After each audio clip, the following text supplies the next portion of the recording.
Emilio Álvarez y Casa. Emilio, ¿cómo estás? Un gusto saludarte. Gracias por atender nuestra llamada.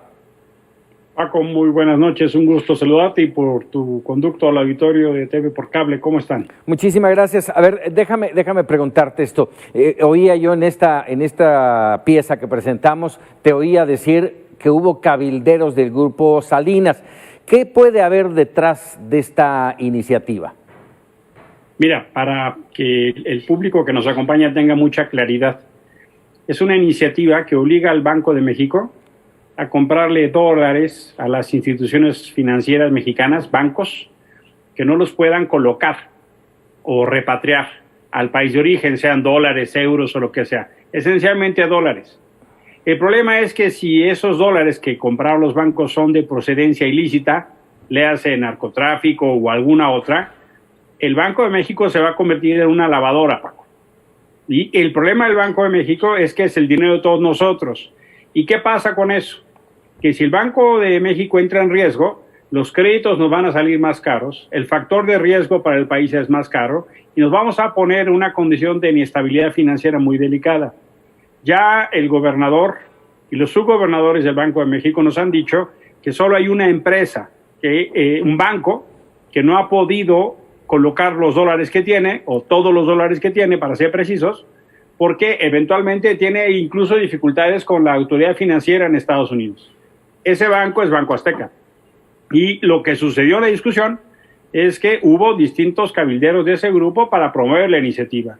Han pasado algunos días y se ha pronunciado la Asociación de Bancos de México, se ha pronunciado BBVA, se ha pronunciado Banorte, se han pronunciado distintas instituciones banqueras, el gobernador de Banco de México, 2 subgobernadores, incluso la Fed, la Reserva de Estados Unidos, se ha pronunciado. El único banco que se ha pronunciado a favor es Banco Azteca, y lo que hay que recordar es que sí han tenido ya un trato privilegiado por este gobierno, han tenido contrataciones, por ejemplo, de seguros multimillonarios en la Secretaría de Educación Pública o en el gobierno de la Ciudad de México. Las orquestas de Grupo Azteca, de Banco Azteca, de Fundación Azteca, han recibido ya financiamiento público, han recibido financiamiento por aquello de dar clases a través de las televisiones públicas. En fin, han recibido ya un trato privilegiado y esto podría ser una situación aún más crítica porque en realidad la única empresa que está en esa situación es Banco Azteca y no se entiende entonces por qué la prisa, Paco. ¿Qué podría...? Se nos ha dicho... Ajá, sí, adelante, Emilio. Se nos ha dicho que esta es una reforma para atender a la población migrante, las y los paisanos que vienen con dinero en efectivo, lo cual es cierto.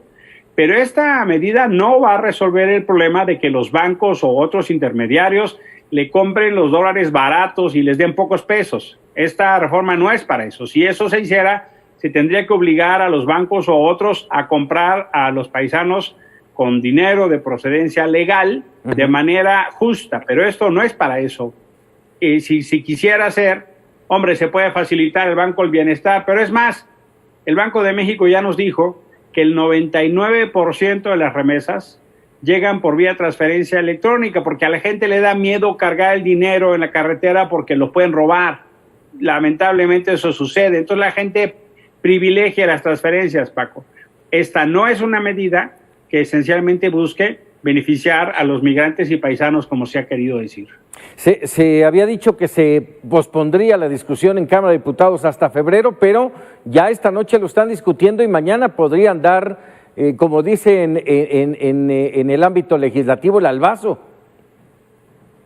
Es así, Paco, de manera muy sorprendente. El fin de semana se estuvieron mandando señales que esta iniciativa se podría revisar, que se podría reformar. Incluso los coordinadores del Senado de la República mandaron ese mensaje y sorprende este golpe de timón, sorprende porque así pasó en el Senado. Fue una bola rápida, pero en realidad más que bola rápida es una manzana envenenada. Si el Banco de México se traga esa manzana, se va a estar ahí en la panza de las reservas o de las bodegas del Banco de México, un dinero que puede ser esencialmente lavado, dinero del narco.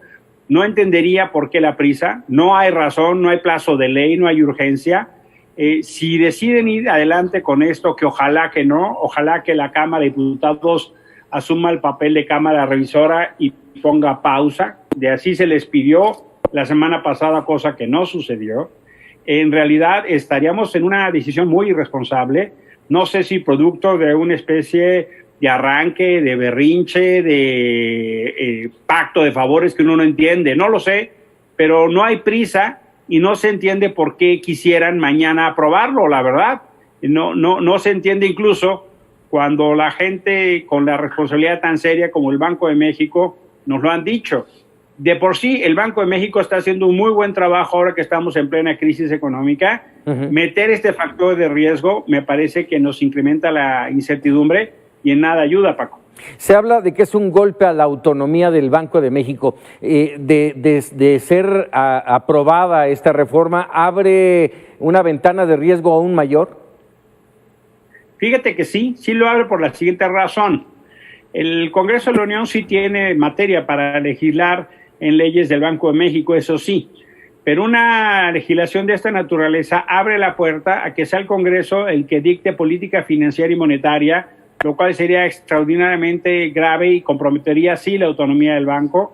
Pero lo más sensato es no solo escuchar las voces que nos está diciendo los expertos, las voces que nos están diciendo los banqueros, las voces que nos está diciendo la Reserva de Estados Unidos, incluso la comunidad financiera reflejada en medios especializados de Europa y de Estados Unidos ya prendieron los focos rojos, porque es muy grave que los bancos o el banco que no pueden colocar los dólares en efectivo, pues está en una condición de ventaja para obligar a que el Banco de México les compre esas divisas, que mira, ya es una cosa que ha pasado, Paco, no es que estemos poniendo escenarios alejados. Ya en algún momento Citibank y HSBC fueron multados multimillonariamente en Estados Unidos, infelizmente no en México, sí en Estados Unidos.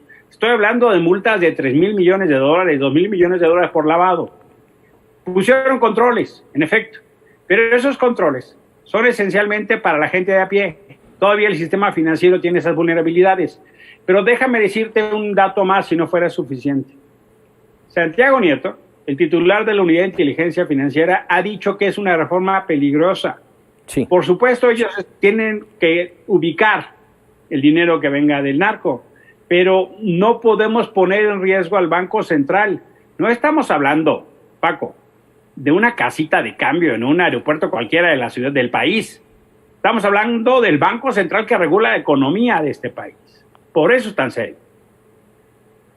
Caray, pues vaya situación, tenemos todavía tiempo para seguir hablando. Esperemos que aguanten hasta febrero y que la pelea y el arreglo sea mejor para el Banco de México y para nuestro país. Emilio, como siempre, agradecido.